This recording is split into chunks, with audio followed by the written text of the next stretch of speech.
Good morning dear students last video में हम लोग बिजनेस रिस्क चैप्टर नंबर 3 के बारे में स्टडी कर रहे थे। नेचर ऑफ बिजनेस रिस्क हमने स्टडी कर लिया था। आज हम कॉजेज़ ऑफ बिजनेस रिस्क या बिजनेस रिस्क कैसे क्रिएट होता है उसके बारे में स्टडी करेंगे। मतलब क्या क्या कारण है जिससे बिजनेस रिस्क क्रिएट हो सकता है। तो स्टूडेंट्स, रिस्क क्या होता है? Business risk possibility of loss नहीं, उसकी पॉसिबिलिटी, संभावना कि हमें लॉस हो सकता है, वही क्या कहलाता है? Business risk. तो उसके कुछ रीजंस हैं, कुछ कॉजेज हैं, उनके बारे में स्टडी कर रहे हैं। तो सबसे पहले उनको कुछ कैटेगरी में कैटेगराइज किया एंड देन उनको फिर सब कैटेगराइज किया है। तो सबसे पहले है नेचुरल कॉजेज। नेचुरल कॉजेज वो वाले कॉजेज होते हैं, वो वाले रीजंस, वो वाले कारण जो क्या होते हैं, ह्यूमन बीइंग के कंट्रोल के बाहर होते हैं, नेचर के हैंड में होते हैं। ये ऐसे कॉजेज होते हैं जिनके बारे में हम क्या कर सकते हैं, सिर्फ कुछ एजम्पशंस ले सकते हैं, लेकिन क्लियरली हम ट्रूली ये नहीं बता सकते कि एक्चुअल में ऐसा होगा या फिर नहीं होगा। हम एंटिसिपेट कर सकते हैं कि बाढ़ आ सकती है, तूफान आ सकता है, लेकिन कंफर्मेशन के साथ कुछ भी नहीं कहा जा सकता। इसी के 3 पार्ट्स में डिवाइड किया हमने नेचुरल कॉजेज को: seasonal changes, geological changes and other natural calamities. तो सीजनल चेंजेस की बात करें तो ये क्या आते हैं, ये भी बिजनेस को इफ़ेक्ट करते हैं। जैसे सीजनल चेंजेस होते हैं, कई बार धूल भरी आंधियाँ चलती हैं, तूफान वगैरह आते हैं, सूखा पड़ जाता है, स्नोफॉल हो जाता है बहुत ज़्यादा। तो इन चेंजेस की वजह से भी कहीं ना कहीं हमारे बिजनेस में क्या होता है, लॉस होता है। तो ये हमारे बिजनेस रिस्क का एक कोज है। जियोलॉजिकल चेंजेस अर्थ से रिलेटेड है कि अर्थ की जो हमारी अर्थ है उसमें क्या चेंजेस होते हैं। तो बहुत बार क्या होता है, अर्थक्वेक वगैरह आने से भी हमारे बिजनेस को काफ़ी ज़्यादा लॉसेस देखने पड़ते हैं। अदर नेचुरल कैलेमिटीज़ में क्या आ गया, जैसे कि हमारा क्या होता है, लोकस्ट अटैक, टिड्डी दल का जो अटैक होता है फसलों के ऊपर, वो भी नेचुरल कैलेमिटी है। तो उसकी वजह से भी हमें क्या होता है, काफ़ी ज़्यादा लॉसेस बियर करने पड़ सकते हैं। तो ये सब कुछ बिजनेस रिस्क के जो कॉजेज़ है ये हमारे नेचुरल कॉजेज़ में आते हैं।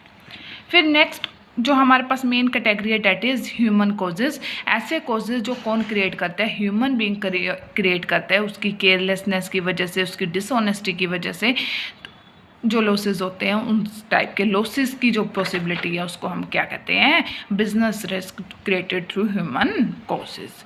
क्या क्या दिए हुए? Dishonesty by employees. अगर आपके एम्प्लॉयज़ क्या डिसऑनेस्ट है, वो चोरी करते हैं, कुछ भी इस टाइप की मनी की चोरी करते हैं, कुछ चीज़ों की सामान की हेरा फेरी करते हैं, तो उससे भी हमें बिजनेस को क्या होता है, रिस्क होता है। तो नेक्स्ट है फिर डिसऑनेस्टी बाय कस्टमर्स। अगर आपके कस्टमर्स पेमेंट का लेट करते हैं या फिर आपके कस्टमर्स भी आपके शॉप से सामान चुरा लेते हैं, तो वो भी क्या है आपके लिए business risk. Strike and lockouts वगैरह, स्ट्राइक करते हैं अगर आपके वर्कर्स वगैरह, कोई भी मतलब अगर आपके बीच में एम्प्लॉय और एम्प्लॉयर के बीच में डिससेटिस्फेक्शन है, तो उसका रिजल्ट क्या होता है, बहुत बार स्ट्राइक्स, लॉकआउट्स किए जाते हैं, जिसकी वजह से क्या होता है, हमारे बिजनेस को रिस्क का सामना करना पड़ता है। वर्किंग केयरलेसली, कई बार क्या होते हैं, हम देखते हैं कि जो हमारे एम्प्लॉयज़ होते हैं वो केयरलेसली, बिल्कुल ध्यान से काम नहीं करते, वो बिल्कुल मतलब बेढंगे तरीके से काम करते हैं, जिसकी वजह से भी हमें बहुत बार बहुत सारे लॉसेस बियर करने पड़ जाते हैं। जैसे किसी ने जलती हुई बीड़ी, सिगरेट वगैरह ऐसे ही फेंक दी, तो उसकी वजह से फायर लगने के ज़्यादा चांसेस हो जाते हैं। फिर नेक्स्ट है इकोनॉमिक कॉजेज़। इकोनॉमिक कॉजेज़ जो हैं ये हमारे किससे रिलेटेड करते हैं, मार्केट की पोजीशन से रिलेट करते हैं। मार्केट में होने वाले चेंजेस को हम क्या कहते हैं, इकोनॉमिक कॉजेज़ कहा जाता है। तो सबसे पहले दिया गया है चेंज इन फैशन। अगर फैशन में बदलाव हो जाता है तो उसकी वजह से कस्टमर क्या करता है, नए प्रोडक्ट्स को या और प्रोडक्ट्स के ऊपर शिफ्ट कर जाता है। तो हमारे जो प्रोडक्ट्स होते हैं कस्टमर अब बाय नहीं करता, इवन हम प्राइस रिड्यूस कर दे तब भी बाय नहीं करता। तो बाय नहीं कर रहा तो हमारे पास क्या है, अनडिजायर्ड स्टॉक्स रह जाते हैं, जो एक टाइप से हमारे लिए क्या करते हैं, लॉस क्रिएट करते हैं। तो वो भी हमारा बिजनेस रिस्क का पार्ट होते हैं। चेंज इन प्राइसेस, अगर प्राइसेस में चेंजेस हो गए हैं, फ्लक्चुएशंस हो रही है, तो उसकी वजह से भी बहुत बार प्राइसेस रेड्यूस हो रहे हैं, तो उसकी वजह से भी हमें लॉस बियर करना पड़ता है। इफेक्ट ऑफ कंपटीशन, अगर कोई कंपटीटर मार्केट में न्यू आ गया, उसने क्या कर दिया, अपने प्रोडक्ट्स की क्या कर दी है, प्राइसेस वगैरह कम कर दिए, या कुछ न्यू प्रोडक्ट्स वगैरह वो लेके आए हैं, तो उसकी वजह से भी हमारे बिजनेस को क्या होता है, रिस्क होता है। Providing facilities to the customers, अगर आपके कंपटीटर्स कस्टमर को कुछ स्पेशल फैसिलिटीज़ प्रोवाइड कर रहे हैं, तो आपको भी अपनी अपनी सेल्स वॉल्यूम इंक्रीज़ करने के लिए या उसी को भी मेंटेन करने के लिए क्या करनी पड़ती है, सेम टाइप की फैसिलिटीज़ या उससे एडवांस्ड फैसिलिटीज़ आपको प्रोवाइड करवानी पड़ती है, जिसकी वजह से आपका जो लॉस का चांस है वो बढ़ जाता है। तो वो भी आपके बिजनेस रिस्क में ही कवर होते हैं। फिर कुछ अदर कॉजेज़ दिए हुए हैं।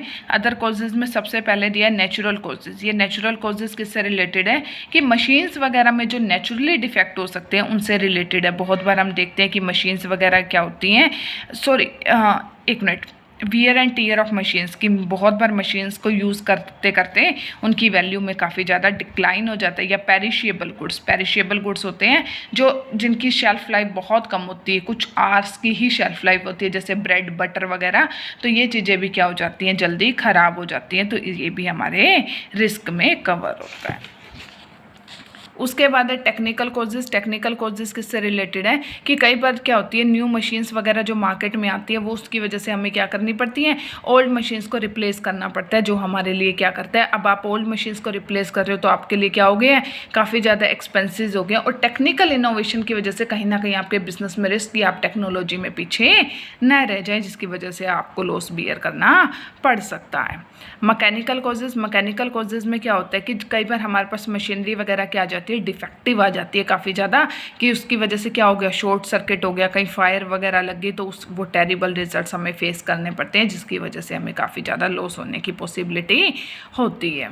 फिर नेक्स्ट है मैनेजरियल कॉजेज़। मैनेजरियल कॉजेज़ किससे रिलेटेड है कि मैनेजमेंट अगर आपकी एफिशिएंट नहीं है बिजनेस की, तो जो भी अगर आपके बिजनेस में चाहे फिजिकल रिसोर्सेज कितने ही बेटर हो, अगर आपकी मैनेजमेंट अच्छी नहीं है तो आपका बिजनेस कभी भी आपके लिए फेवरेबल कंडीशंस फॉलो नहीं करेगा, आपको लॉस होने के वहाँ पे बहुत ज़्यादा चांसेस है। तो मैनेजरियल कॉजेज़ भी आपके बिजनेस रिस्क के सोर्स बनते हैं। ओके स्टूडेंट्स, तो ये कुछ कॉजेज़ हमने स्टडी किए बिजनेस रिस्क के। आज हमारा ये चैप्टर यहाँ पे कंप्लीट है। नेक्स्ट वीडियो में नेक्स्ट चैप्टर हम स्टार्ट करेंगे। Thank you students.